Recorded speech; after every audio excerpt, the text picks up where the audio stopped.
Hello everybody, I just wanted to do some kind of musical introduction there for this neat old banjo we're showcasing today.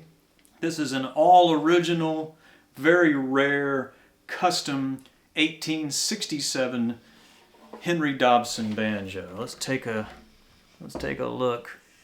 As you can see, we've got the typical rosewood veneer on the peg head. That same rosewood, you can see the whole smooth fingerboard there is the same rosewood veneer. You got a nice bone nut here. The necks on these, I love the big chunky necks on these. It's definitely a mahogany, pretty sure that's mahogany neck. So that would have come out of the South American rainforest back in the day. Now a lot of these, typically they're stamped on the heel right about in this vicinity. It'll say, you know, Henry Dobson or whatever. This one is lacking that. I'm going to try to show y'all. It's actually got a label inside the resonator somewhere. I believe it's on this side. So there you can see some of the label.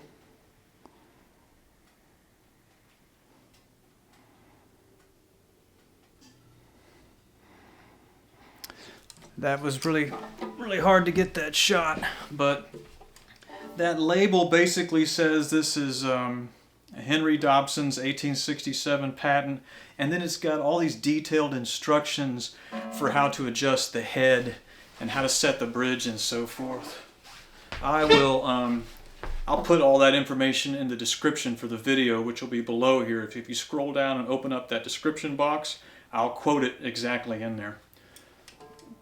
So all that's fairly typical, but what's really unusual about this banjo, and you've probably been thinking about it already, is this beautiful like brass sheet metal hardware that's on it.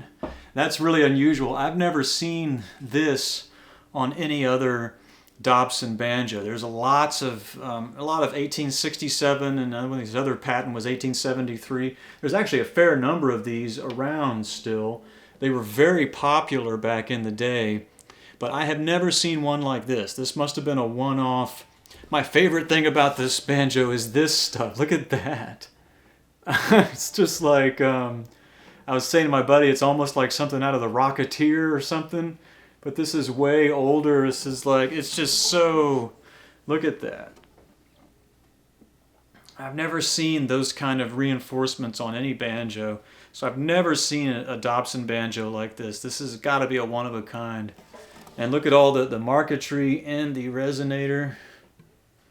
Really cool. This goes all the way around. Show you the back. Look how pretty that back is. Again, this has got the rosewood veneer over some kind of hardwood, probably mahogany or something. Isn't that just, that's something special. And it's not just laid over top of it. That's actually like relief carved and inlaid in there. So can y'all see? Look at that. It actually is flush. So a lot of effort went into making this banjo. Somebody who knew how to do woodwork and luthier work made this. It's really quite nice. It's the nicest 1867 Dobson banjo that I've ever fooled with by a long shot. Really just a beautiful piece of work. Show you the back of the peg head. Really just, it's a thrill to hold something like this. Original 1867.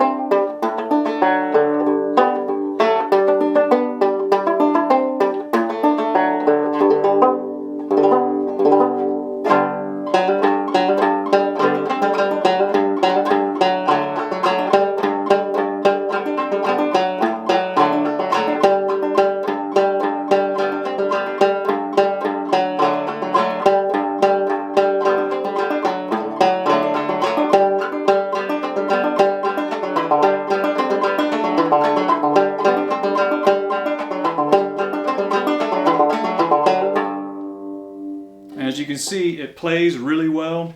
It's got a nice, bright, poppy sound to it.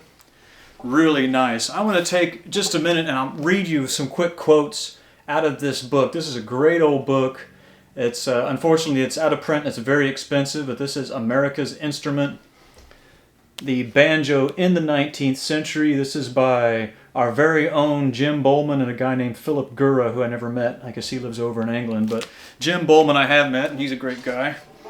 Let me flip real quick to here we actually have, let's see, we got some patent drawings here. Here's the actual patent drawing for the 1867 Dobson. But this is a great book. It's got lots of pictures in it, and it's got lots of the patent details, drawings in it. Really quite neat. Oh, don't want to lose that because I got something I want to show you there. One thing I wanted to read out of this. Okay. So he's talking about another type of banjo, and he says the sheer complexity of such an instrument worked against its popularity.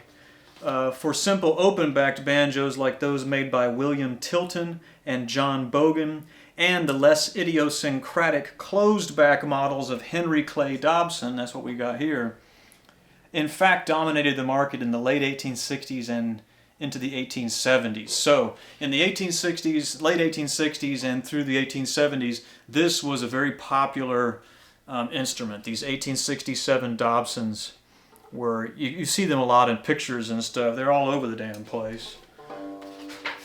And I want to say, here's one such picture of a guy. This is a great picture. Check this guy out.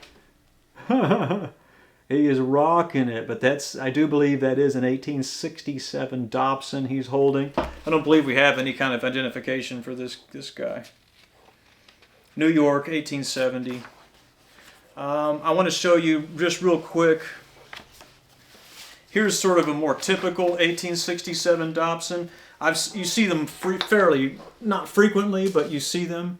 And they typically look like this. Oh boy, I'm so excited. You typically see them, so just kind of a plain, very nice rosewood, but they're just plain. They're all wood. They don't have all the crazy brass and metal like we see on this one. But you also see some really fancy ones. Look at these. Shit.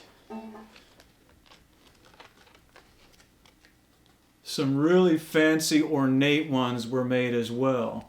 Oh, I'll just read a little bit out of this book.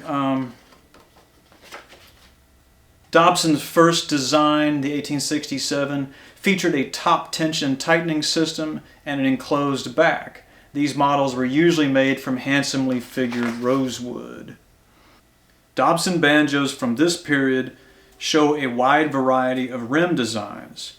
Top tension with a closed back, all metal rim, etc., showing the rapid evolution of the instrument. So you see some are all metal, some are all wood. They're kind of all over the place, and you see lots of different hardware. So I guess that's why this is one example. But like I said, I've never seen one like this that had all of this on it.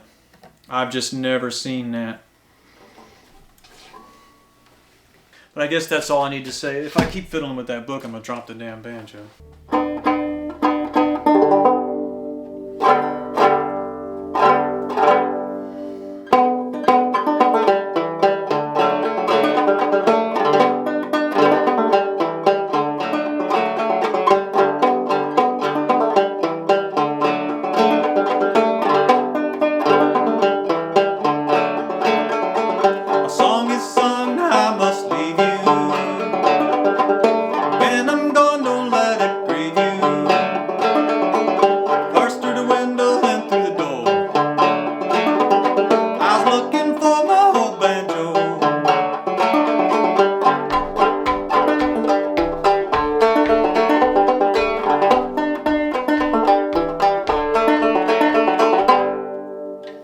Okay, everybody, if you enjoyed this, please give this video a thumbs up and consider subscribing to our YouTube channel. Man, check out that tailpiece on that. Holy moly.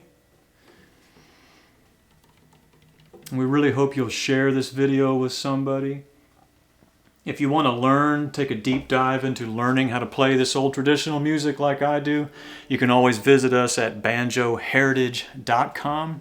If you want to support us on Patreon, that link will be appearing right about now. That'll take you to patreon.com/Clifton Hicks. We would love to have you join us there. We've got well over 1,000 members, more people coming in every day. Look at the bone nut on that. Really nice instrument. Let's take one more look at my favorite part of this banjo. What in the world? That is so neat to me. I love that.